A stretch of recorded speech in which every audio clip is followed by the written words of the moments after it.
अन्न से उत्पन्न हुआ यह देह ही अन्नमय कोश है, जो अन्न से ही जीता है और उसके बिना नष्ट हो जाता है।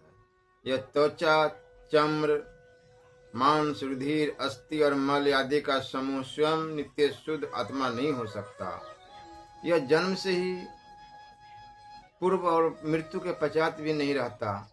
क्षण में जन्म लेता है, क्षणिक गुण वाला है और अस्थिर स्वभाव भाव है तथा अनेक तत्वों का संघात जड़ और घट के समान दृश्य है। फिर यह भाव विकारों का जानने वाला अपना आत्मा कैसे हो सकता है? यह हाथ पैरों वाला शरीर आत्मा नहीं हो सकता, क्योंकि उसके अंग भंग होने पर भी अपनी शक्ति का नाश नहीं होने के कारण पुरुष जीवित रहता है। इसके सिवा जो शरीर स्वयं शासित है वह शासक आत्मा कभी नहीं हो सकता। देह उसके धर्म, उसके कर्म तथा उसकी अवस्थाओं के साक्षी आत्मा की उसे पृथक का स्वयं ही स्वतः सिद्ध है। हड्डियों का समूह, मान से लिथरा हुआ और मल से भरा हुआ यह अति कुत्सित देह अपने से भिन्न अपना जानने वाला स्वयं ही कैसे हो सकता है? त्वचा, मांस, मेद, अस्थि और मल की राशि रूप इस देह में मूढ़गण ही अहं बुद्धि करते हैं। विचारशील तो अपने पारमार्थिक स्वरूप को इससे पृथक ही जानते हैं।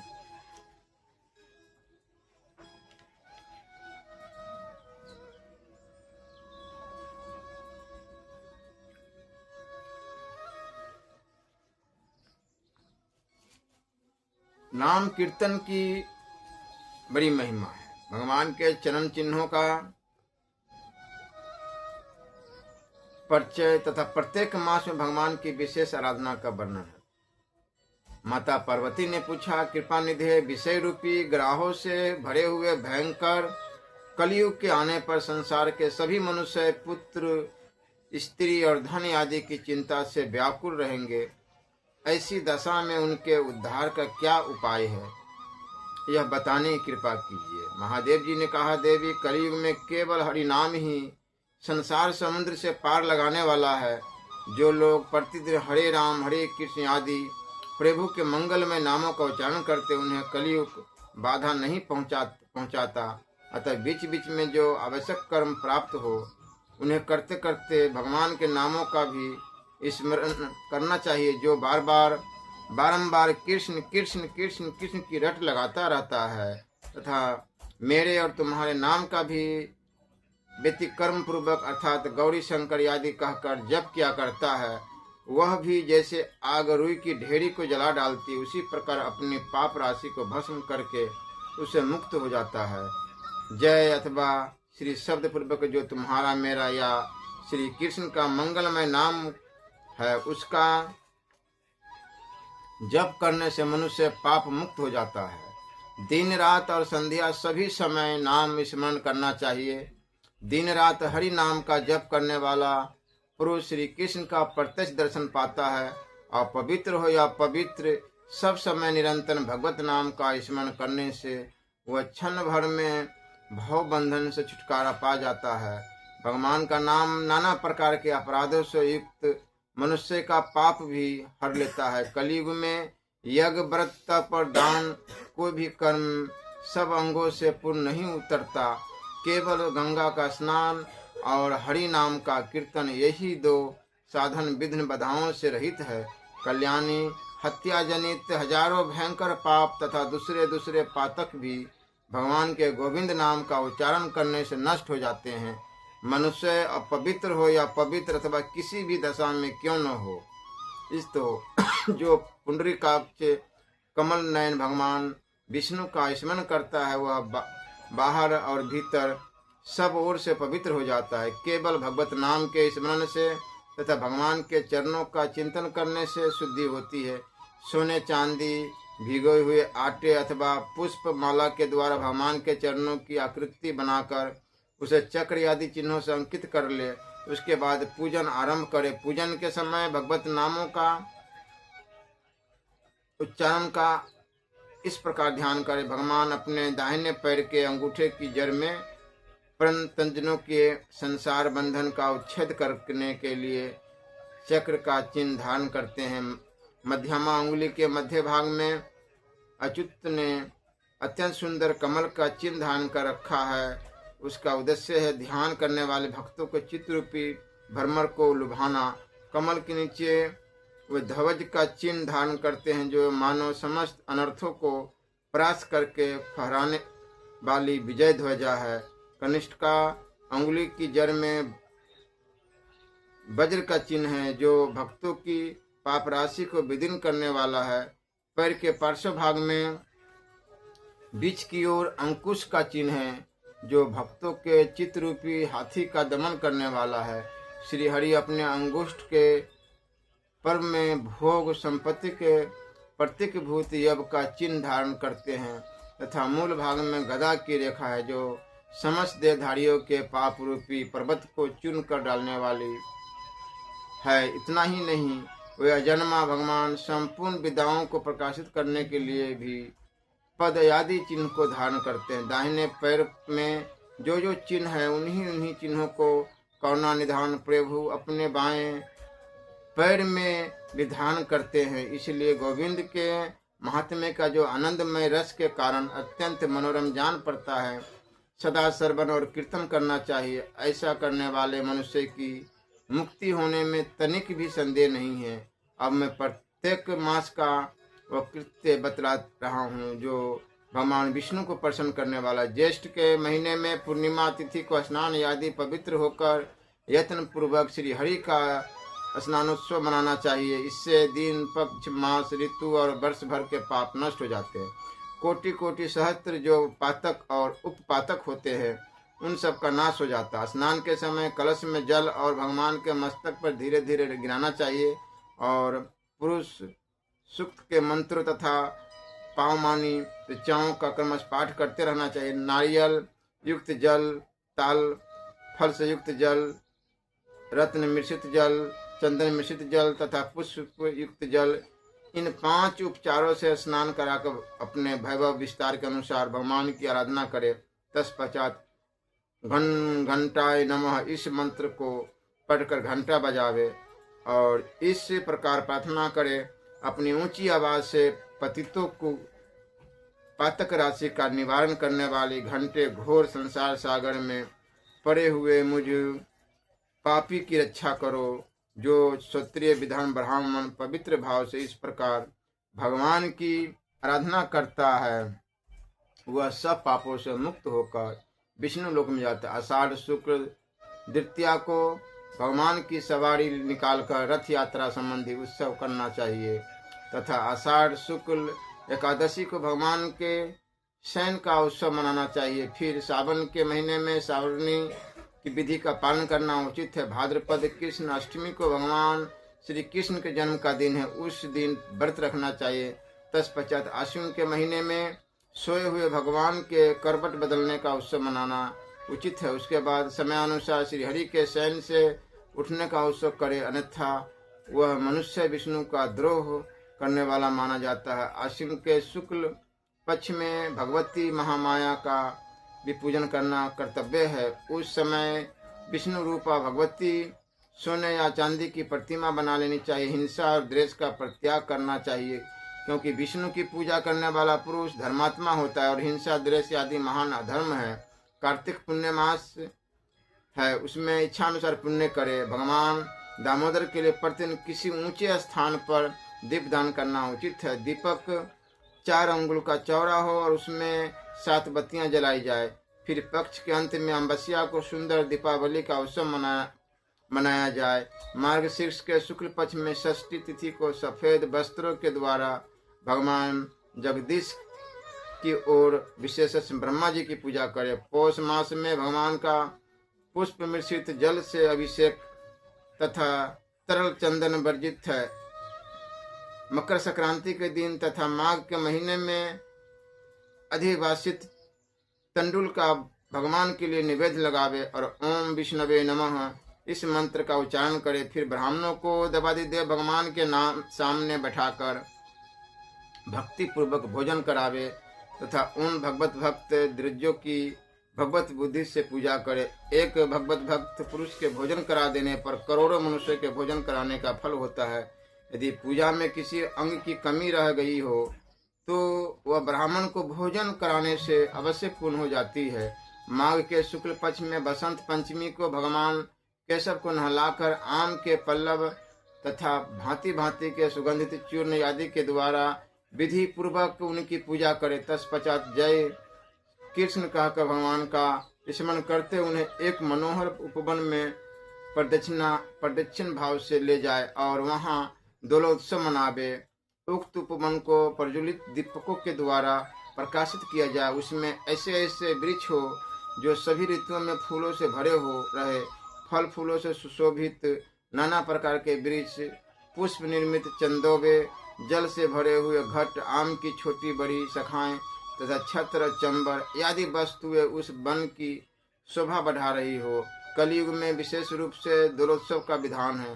फागुन की चतुर्दशी को 8वें पहर में अथवा पूर्णिमा या प्रतिपदा की संधि में भगवान की भक्ति पूर्वक विधिवत पूजा करे। उस समय श्वेत, लाल, गौर तथा पीले इन 4 प्रकार के चूर्णों का उपभोग करे। उनमें कपूर आदि सुगंधित पदार्थ मिले होने चाहिए। हल्दी का रंग मिला देने से उन चूर्णों के रंग तथा रूप और भी मनोहर हो जाते हैं। इनके सिवा अन्य प्रकार के रंग रूप वाले चूर्णों द्वारा परमेश्वर को प्रसन्न करे। एकादशी से लेकर पंचमी तक इस उत्सव को पूरा करे अथवा 5 या 3 दिन तक दोलोत्सव करना चाहिए उचित है। यदि मनुष्य एक बार भी झूले में झूलते हुए दक्षिणाभिमुख श्री कृष्ण का दर्शन कर ले तो वे पाप राशि से मुक्त हो जाते हैं, इसमें तनिक भी संदेह नहीं। महाभागे जो मनुष्य वैशाख मास में जल से भरे हुए सोने, चांदी, तांबे आदि मिट्टी के पात्र में श्री सालग्राम को या भगवान की प्रतिमा को पधरा कर जल में ही उसका पूजन करता है, उसके पुण्य की गणना नहीं हो सकती। दमन दौना नामक पुष्प का आरोपण करके उसे श्री विष्णु को अर्पित करना चाहिए। वैशाख, सावन अथवा भाद्रपद मास में दर्पणार्पण करना उचित है। पूर्वी हवा चलने पर ही दर्पण अर्पण आदि कर्म होते हैं। उस समय विधि पूर्वक भगवान का पूजन करना चाहिए, अन्यथा सब कुछ निष्फल हो जाता है। वैशाख की तृतीया को विशेष जल में अथवा मंडप या बहुत बड़े वन में यह कर्म कार्य संपन्न करना चाहिए। वैशाख मास में प्रतिदिन भगवान के अंग को सुगंधित चंदन आदि लगाकर परिपुष्ट करे, प्रयत्न पूर्वक ऐसा कार्य करे जो भगवान के क्रूस शरीर के लिए पुष्टिकारक जान पड़े। चंदन, अगरू, हिरीबेर, काला गरु, कुमकुम, रोचना, जटामानसी और मूरा ये विष्णु के उपयोग में आने वाले 8 गंध माने गए हैं। उन सुगंधित पदार्थों का भगवान विष्णु के अंगों पर लेप करे। तुलसी के काष्ठ को चंदन की भांति घिसकर उसमें कपूर और अगरू मिला दे अथवा केसर हो तो मिलावे तो वह भगवान के लिए हरि चंदन हो जाता है। जो मनुष्य यात्रा के समय भक्ति पूर्वक श्री कृष्ण का दर्शन करते हैं उनकी पुनरावृत्ति नहीं होती। जो लोग सुगंधित मिश्रित जल से भगवान को नहलाते हैं उनके लिए भी यही फल है। अथवा वैशाख मास में भगवान को फूलों के भीतर रखना चाहिए। वृंदावन में जाकर तरह तरह के फल जुटावे और भगवान को भोग लगाकर किसी सुयोग्य भगवत भक्त को सब खिला दे। नारियल का फल अर्पण करे अथवा उसे फोड़कर उसकी गिरी निकाल कर दे। बैर का फल निवेदन करे। कटहल का कोया निकाल कर भोग लगावे तथा दही युक्त अन्न को घी से तर करके भगवान के आगे रखे। कहाँ तक कहा जाए, जो जो वस्तु अपने को विशेष प्रिय हो वह सब भगवान को अर्पण करे। निवेद और वस्त्र आदि भगवान को अर्पण करे, पुनः उसे स्वयं उपयोग में न लावे। विष्णु के उद्देश्य से दी हुई वस्तु विशेष उनके भक्तों को ही देनी चाहिए। महेश्वरी, इस प्रकार संक्षेप से ही मैंने तुम्हारे सामने ये सब कुछ बातें बताई। जिन शास्त्रों में श्री कृष्ण के रूप और गुणों का वर्णन है उन्हें समझने की शक्ति हो जाए तो और कोई शास्त्र पढ़ने की कुछ और भी आवश्यकता नहीं। भगवान के प्रेम भाव, रस, भक्ति, विलास, नाम तथा हारों में यदि मन लग जा गया तो कामनियों से क्या लेना। अतः ब्रज बालिकाओं के स्वामी श्री कृष्ण को, उनके किरा निकेतन वृंदावन को, ब्रज भूमि को तथा यमुना जल को मन लगाकर भजो। यदि इस शरीर में त्रिभुवन के स्वामी भगवान गोविंद के चरणार बिंदु की धूलि लिपटी हो तो इसमें अगरू और चंदन आदि लगाना व्यर्थ है। श्री राधा वल्लभ लाल की जय। सूत जी कहते हैं, महर्षि, एक समय की बात है, देवादिदेव जगत गुरु भगवान सदाशिव यमुना जी के तट पर बैठे हुए थे। उस समय नारद जी ने उनके चरणों में प्रणाम करके कहा, देवदेव महादेव, आप सर्वज्ञ जगदीश्वर भगवत धर्म का तत्व जानने वाले तथा श्री कृष्ण मंत्र का ज्ञान रखने वाले सर्वश्रेष्ठ देवेश्वर, यदि मैं सुनने का अधिकारी हूँ तो कृपा करके मुझे वह मंत्र बताए जो एक बार के उच्चारण मात्र से मनुष्य को उत्तम फल प्रदान करता। शिव जी बोले, महाभाग, तुमने यह बहुत उत्तम प्रश्न किया है। क्यों न हो, तुम संपूर्ण जगत के हितैषी जो ठहरे, मैं तुम्हें मंत्र चिंतामणि का उपदेश दे रहा हूँ।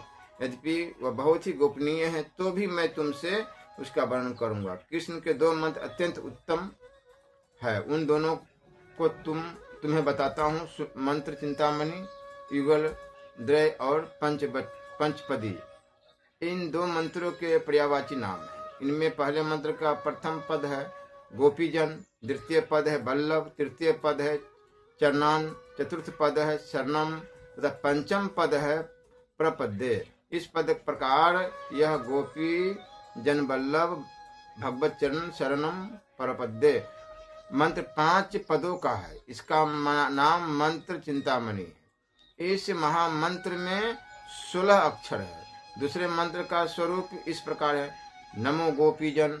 इतना कहकर पुनः बल्लभ्याम का उच्चारण करना चाहिए। तात्पर्य है कि नमो गोपीजन बल्लभायाम के रूप में यह 2 पदों का मंत्र जो 10 अक्षरों का बताया गया। जो मनुष्य श्रद्धा या अश्रद्धा से एक बार भी इस पंचपदी का जप कर लेता है, उसे निश्चय ही श्री कृष्ण के प्यारे भक्तों का सानिध्य प्राप्त होता है। इसमें तनिक भी संदेह नहीं। इस मंत्र को सिद्ध करने के लिए न तो पुरुषरण की अपेक्षा पड़ती है और न न्यास विधान की कर्म ही अपेक्षित है। देश काल का भी कोई नियम नहीं है। हरि और मित्र आदि के शोधन की भी आवश्यकता नहीं है। मुनीश्वर ब्राह्मण से लेकर चंडाल तक सभी मनुष्य इस मंत्र के अधिकारी। स्त्रियां, शूद्र आदि, जड़, मुख, अंध, पंगु, हुन, किरात, पुलिंद, पुलकस, आभीर, यवन, कंक एवं खस आदि पाप योनि के दंभी, अहंकारी, पापी, चुगलखोरी, गौघाती, ब्रह्म हत्यारे, महापातकी, उपपातकी, ज्ञान वैराग्यहीन, सर्वन आदि साधनों से रहित तथा अन्य कितने भी निकृष्ट श्रेणी के लोग हैं, उन सब का इस मंत्र में अधिकार है। मुनिश्रेष्ठ, यदि सर्वेश्वर भगवान श्री कृष्ण में उनकी भक्ति है तो वे सब के सब अधिकारी है, अन्यथा नहीं। इसलिए भगवान में भक्ति न रखने वाले कीर्तधन मानी, श्रद्धाहीन और नास्तिक को इस मंत्र का उपदेश नहीं देना चाहिए। जो सुनना न चाहता हो अथवा जिसके हृदय में गुरु के प्रति सेवा का भाव न हो, उसे भी यह मंत्र नहीं बताना चाहिए। जो श्री कृष्ण का अनन्य भक्त हो, जिसमें दंभ और लोभ का अभाव हो तथा जो काम और क्रोध से सर्वथा मुक्त हो, उससे यत्न पूर्वक इस मंत्र का उपदेश देना चाहिए। इस मंत्र का ऋषि मैं ही हूँ। बल्लभ श्री कृष्ण इसके देवता हैं तथा प्रिया सहित भगवान गोविंद के दास्य भाव की प्राप्ति के लिए इसका विनियोग किया जाता है। यह मंत्र एक बार के ही उच्चारण से कृतकृत्यता प्रदान करने वाला है। द्विश्रेष्ठ, अब मैं इस मंत्र का ध्यान बतलाता हूँ। वृंदावन के भीतर कल्प वृक्ष के मूल भाग में रत्नमय सिंहासन के ऊपर भगवान श्री कृष्ण अपनी प्रिया श्री राधिका जी के साथ विराजमान है। श्री राधिका जी उनके वाम भाग में बैठी हुई है। भगवान का श्री विग्रह मेघ के समान श्याम है। उसके ऊपर पीताम्बर शोभा पा रहा है। उनके 2 भुजाएं हैं, गले में बनमाला पड़ी हुई है, मस्तक पर मोरपंख का मुकुट शोभा दे रहा है। मुखमंडल करोड़ों चंद्रमाओं की भांति कांतिमान है। वे अपने चंचल नेत्रों को इधर उधर घुमा रहे हैं। उनके कानों में कनेर पुष्प के आभूषण सुशोभित है। ललाट में दोनों ओर चंदन तथा बीच में कुमकुम बिंदु से तिलक लगाया गया है जो मंडलाकार जान पड़ता है। दोनों कुंडलों की प्रभा से वे प्राप्तकालीन सूर्य के समान तेजस्वी दिखाई दे रहे हैं। उनके कपोल दर्पण की भांति स्वच्छ है, जो पसीने की छोटी छोटी बूंदों के कारण बड़े शोभायमान प्रतीत होते हैं। उनके नेत्र प्रिया के मुख पर लगे हुए हैं। उन्होंने लीलावश अपनी भौहें ऊंची कर ली। ऊंची नासिका के अग्रभाग में मोती की बुलाक चमक रही है।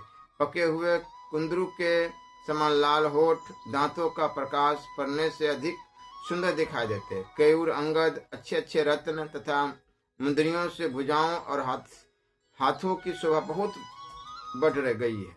वे बाएं हाथ में मुरली तथा दाहिने में कमल लिए हुए हैं। करधनी की प्रभा से शरीर की मध्य भाग जगमगा रहा है। निपुण से चरण सुशोभित हो रहे हैं। भगवान कीरा रस के आवेश से चंचल प्रतीत होते हैं। उनके नेत्र भी चपल हो रहे हैं। वे अपनी प्रिया को बारंबार हंसाते हुए स्वयं भी उनके साथ हंस रहे हैं। इस प्रकार श्री राधा के साथ श्री कृष्ण का चिंतन करना चाहिए। तदंतर श्री राधा की सखियों का ध्यान करें।